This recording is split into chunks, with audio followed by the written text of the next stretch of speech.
네, 오늘 금요 성령집회 17번째 시간을 우리가 갖고 있습니다. 하나님께서 오늘도 우리에게 귀한 시간을 허락해 주셔서 이 7월의 첫째 주 성만찬도 드리고 하나님 앞에 예배할 수 있어서 너무나 감사하고 복된 이 시간이 되어진 것 같습니다.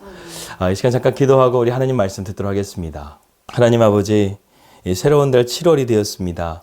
이번 한 달도 우리가 주님과 함께 동행하는 삶이 되게 하여 주시옵소서. 아멘. 나는 죽고 내 안에 예수로만 살 수 있는 삶이 되게 하여 주시고, 아버지, 우리가 이전보다 더욱더 하나님 앞에 거룩한 삶으로, 하나님 기름을 준비한 다섯 처녀와 같이 주님 앞에 준비된 삶으로 나아갈 수 있도록 인도하여 주시옵소서. 오늘도 아버지 하나님, 우리가 함께 하나님의 말씀을 듣고 기도하길 원합니다. 말씀이 통로가 되어 하나님의 축복이 임하는 시간 될 수 있도록 인도하여 주시옵소서. 감사하며 예수님의 이름으로 기도하였습니다. 아멘. 오늘 하나님 말씀은 시편 33편 18절에서 22절 말씀입니다. 제가 봉독하도록 하겠습니다. 여호와는 그를 경외하는 자, 곧 그의 인자하심을 바라는 자를 살피사 그들의 영혼을 사망에서 건지시며 그들이 굶주릴 때에 그들을 살리시는도다. 우리 영혼이 여호와를 바라며 그는 우리의 도움과 방패시로다. 우리 마음이 그를 즐거워하며 우리가 그의 성호를 의지하였기 때문이로다. 여호와여, 우리가 주께 바라는 대로 주의 인자하심을 우리에게 베푸소서. 아멘. 우리가 사랑을 하게 되면 그 사랑하는 사람을 매의 눈으로 보게 됩니다. 매의 눈이 얼마나 날카로운지 여러분 아시죠?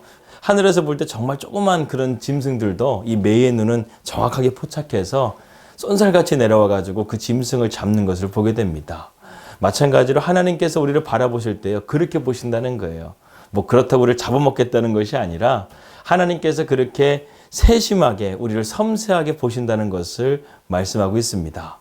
우리가 한 주간 동안 살아가면서 하나님께서 어떻게 우리의 삶을 인도하셨는가, 우리가 하나님의 영적인 눈으로 보게 되면 하나님께서 정말 은혜를 주셨기 때문에 우리가 한 주를 살아가게 되었다는 사실을 우리가 깨닫게 됩니다. 정말 하나님의 은혜를 감사하며 이 시간 영광을 돌립니다. 특별히 이번 한 주간 하나님께서 저에게 주신 특별한 은혜가 있는데, 그것은 무엇이냐면 하나님께서 내 마음에 있는 두려움이라든가 그런 염려라든가 그리고 내 마음속에 있는 그런 약한 부분들을 하나님께서 보게 하시고 그것을 영적으로 이겨야 된다는 것을 저에게 깨닫게 주었다는 것입니다. 우리가 어떤 문제에 부딪히게 되면 우리의 마음이 연약해져서 우리 안에 있었던 그런 약한 부분들이 다시금 살아날 때가 있어요. 우리가 문제에 부딪혀서 영적인 힘이 약해지게 되면 그 죄의 힘이 다시금 살아나는 거예요. 그것을 바라볼 때 우리는 무너지게 되고 또다시 하나님 앞에 엎드리게 되는 것을 보게 됩니다. 그런데 우리가 죄의 문제에 그렇게 넘어질 때마다 다시금 시작하는 것이 참 어렵다는 거예요. 정말 하나님 안에서 열심히 믿음으로 잘 쌓아왔던 그 공든탑이 순식간에 무너지는 거예요. 그러니까 하나님께서 우리에게 그런 삶을 허락하시는 것이 왜일까 생각해 보면, 우리가 하나님 교만하지 말라고. 교만은 패망의 선봉이요 거만한 마음은 넘어짐의 앞잡이라고 했잖아요. 우리가 그 말씀처럼 하나님의 길을 걸어가는 우리가 넘어지지 않고 또 믿음으로써 그것을 견디며 넘어갈 수 있도록 하나님께서 우리에게 은혜를 베풀어 주십니다. 20절 말씀 보니까요, 우리 영혼이 여호와를 바라며 그는 우리의 도움과 방패시로다. 이 말씀을 우리가 중심으로 함께 생각해 보려고 합니다. 여러분, 하나님께서는 우리의 삶의 도움과 방패가 되시는 줄 믿으시길 바라겠습니다. 다윗이요, 그의 삶 가운데 고난의 시간을 걸어갔습니다. 다윗은 어떻게 보면 하나님께서 그의 삶 가운데 놀라운 축복과 위대한 운명을 준비하고 계셨어요. 하지만 하나님께서는 이미 사울 왕이 실패했다는 것을 아셨기 때문에 다윗으로 하여금 더 이상 실패하는 왕이 되지 않게 하기 위해서 하나님께서는 아주 혹독하게 다윗의 인생을 훈련시키면서 연단해 가시는 것을 보게 됩니다. 베드로전서의 말씀과 같이 우리가 불로써 연단한다 할지라도요, 우리가 존귀와 영광과 하나님이 주시는 놀라우신 복을 준비하면서 그것을 기다릴 수 있는 마음, 그런 마음으로 다윗을 준비했다는 거예요. 다윗은 존귀한 왕이 되었습니다. 위대한 왕이 되었어요. 이스라엘 국기를 보더라도 그 별이 무슨 별입니까? 다윗의 별이에요. 어떻게 보면 이스라엘 역사 가운데서 솔로몬이 가장 큰 영토를 차지했고 또 많은 부귀와 영화를 누렸지만 이스라엘 백성들에게 가장 존귀한 왕은 지금까지도 다윗이라는 것을 우리는 알 수 있습니다. 하나님께서 그의 삶을 그렇게 존귀하게 만드시기 위해서는 다윗의 인생 가운데 혹독한 훈련이 있었다는 사실을 우리는 잊지 마십시오. 지금 내 삶 가운데 어려움이 있고 지금 내 삶 가운데 문제가 있습니까? 그럼에도 불구하고요, 하나님의 손 안에 있다고 한다면 하나님은 나를 건져내어 주실 것이요. 그리고 멀리 볼 수 있다고 한다면 하나님께서 지금 나에게 위대한 운명 또 놀라운 축복을 주시기 위해서 준비하고 계신다는 사실을 우리는 기억했으면 좋겠습니다. 그리고 하나님께서는요, 지금 내가 어려운 상황 가운데 걸어간다 할지라도 우리의 삶에 도움과 방패가 되어주셔서 하나님께서는 우리의 삶을 선하게 인도해 준다는 사실을 여러분 믿으시면서요, 복음성가의 가사처럼 은혜 아니면 내가 살아갈 수 없다는 것을 고백하면서 주님의 크신 계획을 바라볼 수 있는 우리 믿음의 자녀들이 되시기를 주님의 이름으로 기도합니다. 다윗이 그의 삶 가운데 여러 가지 시험을 당했지만 제가 오늘 나누고 싶은 말씀은요, 다윗이 이 그일랏 지방에서 당했던 사건입니다. 다윗은 아둘람 동굴에서 있으면서요, 많은 무리들이 다윗을 찾아와서 큰 공동체를 이루었습니다. 그렇기 때문에 다윗은 더 이상 숨을 수 없는 상황 가운데 있었어요. 다윗은 그 아둘람 동굴에서 하나님을 만났습니다. 하나님을 진정으로 만나서 그가 시편 57편에서 내 영혼이 확정되고 확정되었사오니 내가 믿음의 눈을 들어 주님을 바라봅니다. 하나님, 더 이상 나는 피난처가 없습니다. 이 무리들을 데리고 내가 어떻게 숨겠습니까? 이제 내가 주의 날개 그늘 아래 숨겠습니다. 하나님이 나의 진정한 피난처이십니다. 이렇게 고백하면서 다윗이 믿음으로 나아가는 그 사건, 그 전환점이 바로 아둘람 사건이었어요. 아둘람 동굴에서 다윗은 새벽을 깨우면서 하나님을 예배하면서 그가 그곳에서 하나님을 만났습니다. 그리고 더 이상 그는 세상적인 피난처를 찾는 것이 아니라 하나님이 나의 피난처시라는 것을 고백하면서 믿음으로 나가는데, 그 상황 가운데서 다윗이 그일랏 지방의 추수철에 블레셋 군사가 쳐들어와서 자꾸만 그들이 추수한 것들을 약탈해가는 사건을 알고 그일랏 지방 사람들이 도움을 요청하자 다윗은 군사를 이끌고 블레셋 군대와 전쟁을 통해서 승리하게 됩니다. 그렇게 된다고 한다면 다윗이 생각하기를 그일랏 지방에서 이 무리들을 내가 이끌고 잠시 동안 그래도 좀 안주할 수 있겠구나, 이렇게 생각을 했는데, 이 블레셋과의 전쟁이 온 유대에 퍼지게 되면 사울 왕이 분명히 다윗을 추격하러 올 것인데, 다윗을 우리가 숨겨진 꼴이 돼가지고 그일랏 지방 사람들도 피해를 볼까봐 그들의 이성적인 판단으로 계산을 해가지고요, 사울 왕에게 다윗을 고발한 거예요. 그렇게 해가지고 다윗이 또다시 위기를 처하게 됩니다. 다윗은 또다시 도망치게 되면서요, 너무나 마음이 아팠어요. 왜냐하면 배신당한 거잖아요. 자기에게 도움을 요청한 사람들이 도움을 줬는데 그것을 선의로 베풀지 못하고 자신을 배신하고 사울 왕에게 밀고 해서 자신이 지금 또다시 도망치게 되는 그런 사건을 겪게 된 것입니다. 다윗이 이 사건을 통해서 또 한 가지를 알게 되는 거예요. 이 세상은 그 누구도 믿을 수가 없구나. 오직 하나님 한 분만이 참된 나의 주님이시구나. 내가 그분만을 신뢰할 수 있는 것이구나. 이것을 깨닫게 되었습니다.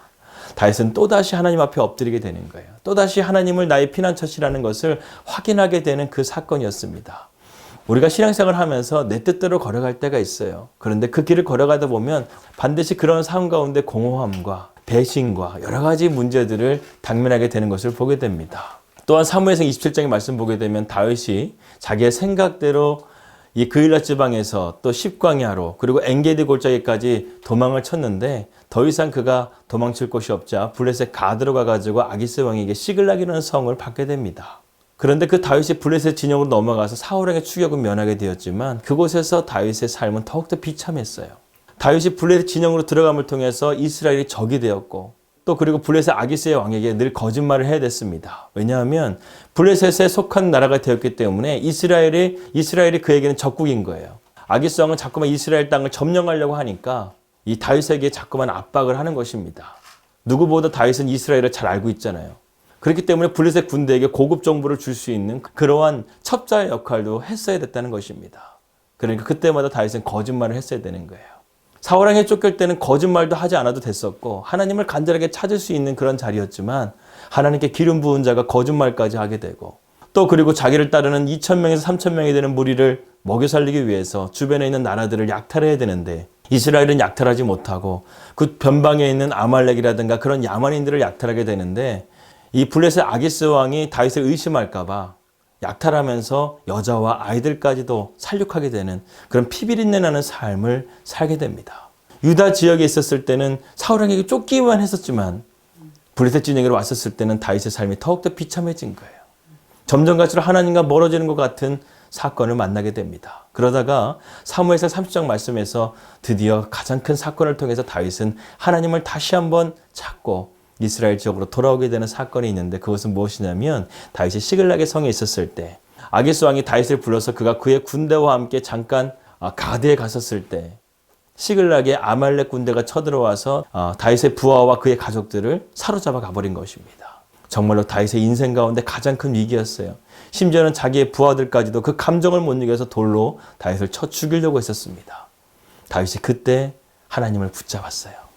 하나님을 간절하게 붙잡고 기도하는 가운데서 그가 제사장에게 에봇을 가져오라고 하고 그 에봇을 통해서 하나님의 뜻을 묻자 하나님께서 아말렉을 쫓으라 이 말씀을 하실 때 그 말씀에 순종하여서 아말렉을 쫓을 때 하나님께서는요 그 앞을 볼 수 없는 그 가운데서 놀라운 방법으로 그 아말렉 군대를 찾게 하시고 그리고 승리하게 하셔서 그 전리품과 또 그리고 그의 처자식들을 다 데려올 수 있도록 은혜를 베풀어 주셨습니다. 여러분 이처럼요 우리가 하나님을 간절하게 찾게 되면 하나님은 은혜를 베풀어 주십니다. 우리 인생을 하나님께서 매눈같이 살피신다니까요. 그리고 하나님은 우리의 삶에 참된 도움과 방패가 되어주신다는 사실을 여러분 깨달으시고요. 여러분 우리의 삶에 그러한 하나님을 우리가 믿음으로 바라보면서 오늘도 그러한 하나님의 선하심과 하나님의 축복을 충만하게 받아 누리시는 저와 여러분들 되시기를 주님의 이름으로 기도합니다. 기도하겠습니다. 하나님 아버지 감사합니다. 오늘 이렇게 금요 성령 집회 17번째 시간을 맞이하면서요.